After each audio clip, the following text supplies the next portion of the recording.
Hello everyone, this is Crota giving you a Shoutcast and game 1 in a series between Roxkis' Slivko versus LGIM's MVP here on Antigua Shipyard, a Terran versus Zerg, and we'll see what this Terran versus Zerg matchup will be like. We see IM MVP spawning as the blue Terran player here at the 2 o'clock position. Meanwhile, all the way over here as the red Zerg, Roxkis and Slivko spawning as the red Zerg. Yeah, so red Zerg, blue Protoss, and I'm not sure if I really like the standardized colors. It's always red versus blue now. And I do like to see a little bit more of variety. Look at my mouse jump. Oh, whoa. I like to see a little bit of variety in terms of the color, but then it seems to be a crime against shoutcasters if you guys actually choose purple when there is a Zerg player in play. Okay, so strategies, what is it going to be like, and what is MVP going to be doing? I'm really interested to see MVP's strategy as a Terran player, as Terran players have really been taking a beating on my channel, and I want to see if that is going to continue to be the case, or if MVP will be able to execute a very, very strong mid-game push and deal a lot of damage. Overlord now making its way down over here. It looks like it will be a hatchery first versus a command center first. Interesting builds, both players going very, very strong economic openings. So MVP most likely going to be moving down with this SCV. If there's enough time, he will mine minerals. Nope, not going to be enough time. Barely just enough time to get there, and now sets up his command center. It is about a couple seconds behind, not by much. So nicely done. Zerg does have a slight overall worker advantage just because they can train up more than one worker at a time, but then you factor in that every building used to be a worker, and it does balance out a little bit. We are now at 17 compared to 16 in terms of the build. SCVs are still being trained. We are now going into one gas. This is a bit of a curious move by MVP. Normally, Terran players go into double barracks and then double gas, so this looks like I believe this would normally look like a one racks expand with a late gas, but instead it is a fast expand, no racks expand into a barracks into a gas there, as we are going to see this Overlord now attempt to back away. Perhaps Slivko did notice that there was no orbital command on the command center, and with that, that should be a little bit of a telltale sign of the things to come. Command center now about 7 seconds away from completion. We should see a double upgrade to orbitals in addition to training up a marine finally, and we are now at 25 compared to 20 in terms of supply. We should be getting some Zerglings and some queens. Overall strategies looking to be very, very straightforward. Slivko going into the early queen strategy, and perhaps we will see 4 queens come in total, as queens are so effective at protecting your mineral line. They are great in dealing with any harassing units that can come out from a Terran player. Hellions, Banshees, Reapers are all equalized by queens now, so Terran players really don't have a way of pressuring pressuring early on. Now, what does that mean? Does that mean that you should give the Zerg player a license to drone? Absolutely not. You still want to put a little bit of pressure down, whatever you can apply, and whatever you can apply, at least force the production of some army. If you don't force any army production, Zerg players can easily get to maximum supply around the 14 to 16 minute mark, and then if they can press it into the late game, they will have that very strong Infestor Broodlord combination. MVP still running off of one gas. We see the other additional barracks now coming in. We are going to have reactored Hellions here in just a moment. There you go. And now adding on a tech lab as well for those barracks. He's going to be going up against a 3-base Zerg, so Slivko looking to be very, very strong at this point. He's going to be on 3 bases, but I'm surprised that he doesn't have that many queens out in play. He has 2 queens down here. Does he have 2 queens up here? No, only 1. So he has 3 queens. No, it is now 4 queens. All right, so it is going to be 4 queens. I wouldn't be surprised if he went into 5 or 6, as you want to get that creep tumor spread out as quickly as possible. Second gas finally taken by MVP. So far, MVP is slightly behind in terms of the economy. but nothing really to worry about, as we now are going to see the Hellions try to make their way in and get some shots off. We see one spine crawler already trying to morph. Is this drone, yes, going to grow up and be a hatchery? So Slivko, very, very smart, buying himself time here, but the drone may get taken down. Queen's now making their way over. One drone does finally get destroyed.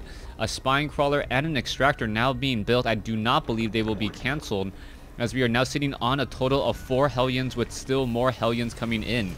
At some point, I believe that MVP will be lifting off this barracks and placing down a tech lab for that this factory, and then be going into siege tech.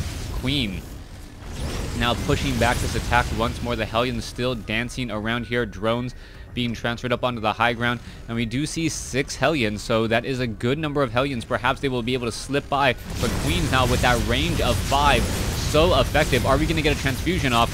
No, it doesn't even need one, as some Zerglings do get torched. Metabolic boost not quite yet ready, and this is the game of just building up your base and building up a strong economy. MVP trying to delay Slivko's economy by keeping those Queens away from home. Let's take a look at the harvester count. It is 55 to 44 drones. Hellions still looking to come down, as Marines and Marauders are looking to pressure now as well. And these Marines and Marauders are pressuring without medevac, so this is going to be that strong timing that MVP really hopes to deal some economic damage. You can see the Queens are now bolstered along with some roaches, so those Marines and Marauders are going to have a little bit more to shoot at. And if the Marines can shoot down those Queens, that may be enough, as we do see, I thought we saw an SCV in that group. Yes, we do. The SCV is not on auto repair. Not quite sure what it's doing there. And here we go. SCV taking a little bit of damage, getting 2-shotted there, backing forth. And here we go. MVP playing very, very well, coming in with this strong attack. This is going to be the nice timing attack that we need to see. Zerglings now trying to make their way in. Marauders and Marines are not even engaging here, and every unit needs to be engaging at this point, as we're going to see a Queen quickly fall. Down goes a little bit more production, but there are Queens to spare in Slivko's army. MVP now trying to walk up the ramp, not going to be able to do that much damage, getting caught in a very awkward situation. But we do see a lot of transfusions from Slivko. Slivko is running on 5 Queens right now. After one did fall, this Queen should be able to get off more transfusions, and Slivko lives to fight another day, as we see MVP now going into double gas at the natural, and should really be gearing up into that mid-game to late game. Now MVP is going to have some problems if Slivko is an effective Infestor Broodlord user and is able to not get over greedy, just simply sit behind a wall of spine crawlers and engage whenever he wants to. He can really trade broodlings off of broodlords and energy on infestors for armies very efficiently. All right, Queen is in position down over here.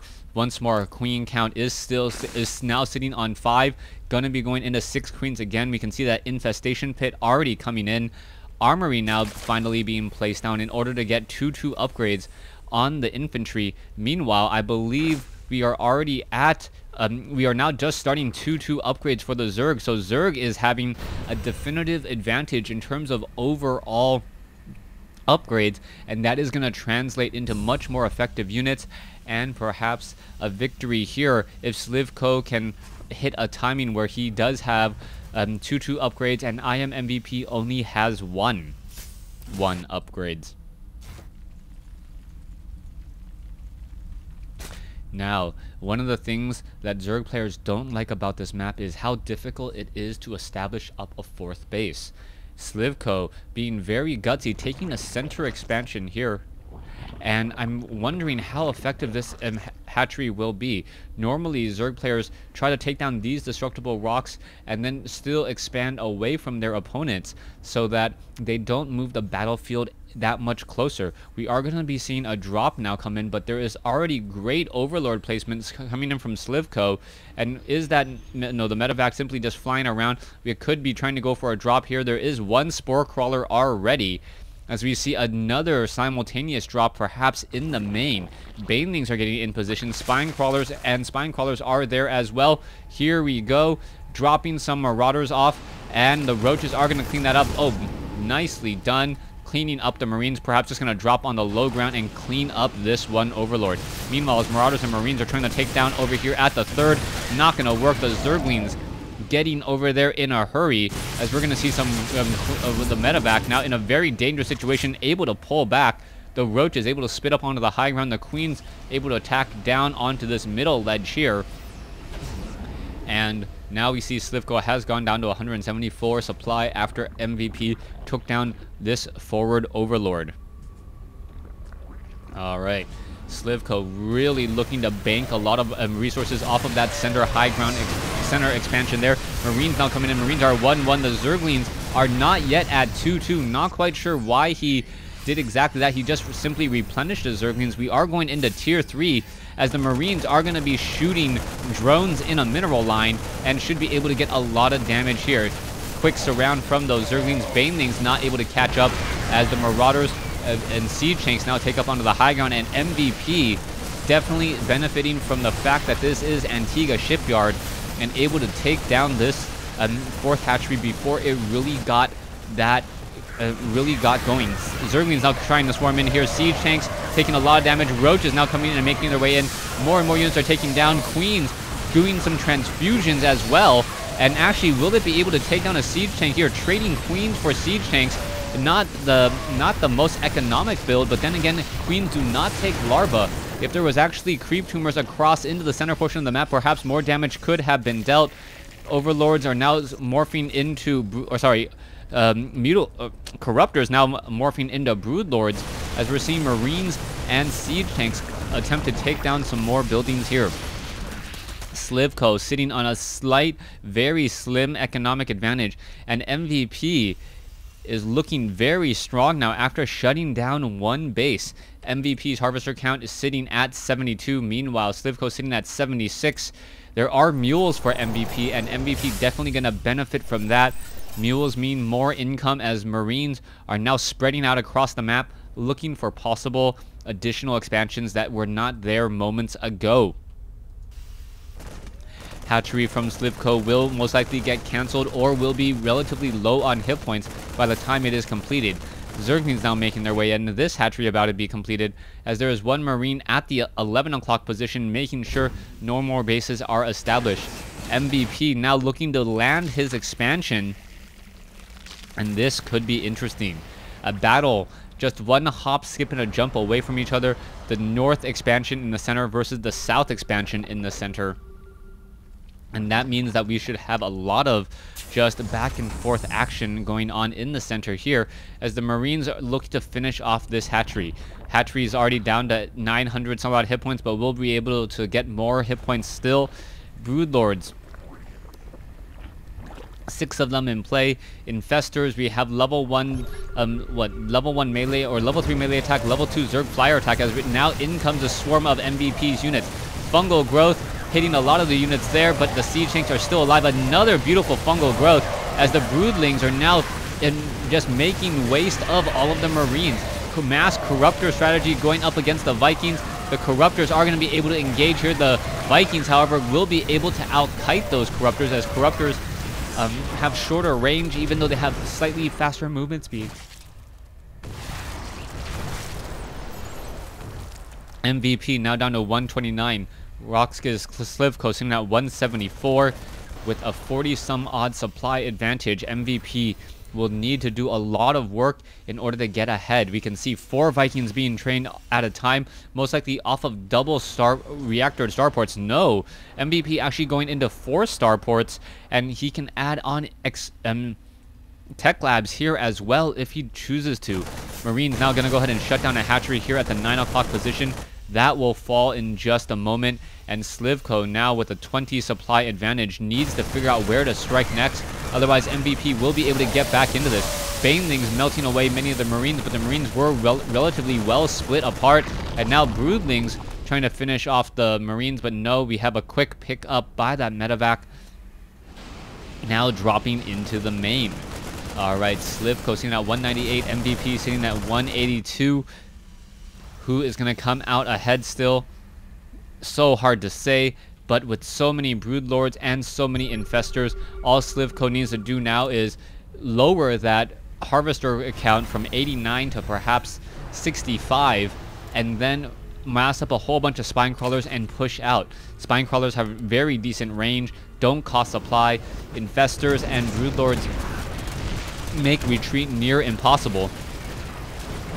As in comes all of these Vikings, mass Vikings coming in. There is a fungal growth. Are we going to see perhaps some infested Terrans as well? I thought we saw some infested Terrans. No, we don't. And the Corruptors are just trying to go after the Vikings. Corruptors do not counter Vikings. Vikings actually counter Corruptors. But whoever has them more in numbers now should come out ahead. A Queen, Corruptors are now still trying to fight and engage. Some infested Terrans now finally being dropped off in order to add some support to those Corruptors. And if those infested Terrans are able to finish off some Vikings or get off some easy shots, MVP will have no way of dealing with this very long-range Broodlord army. MVP now simply retreating back with a couple medevacs. And wow, for some reason that medevac is still alive. As a drop now going down on the bottom left. Marines and Marauders. Stim has been used. The medevacs have already healed them all the way back up, as the Corruptors now try to finish off the medevacs here. Once again, MVP still down by about 50 supply or so, but doing a great job doing a two-prong attack. Overlords are getting shot down here. Will the Marines be able to finish off this Spore Crawler and then perhaps even finish off that hatchery, making it 3 bases to 3 once more? Marauders and Marines now looking to push in, an MVP, even though he is down by about 40 supply, really seems to have the advantage in pushing down pressure, able to hit both this base here and also this base here in the center. The Broodlords finally arrived to the party, but too little, too late. A lot of drones have been taken down, and also the second expansion, the third base, has already been destroyed. Lifting off the main base from MVP. MVP now establishing up another orbital here in the center location. What will be happening next?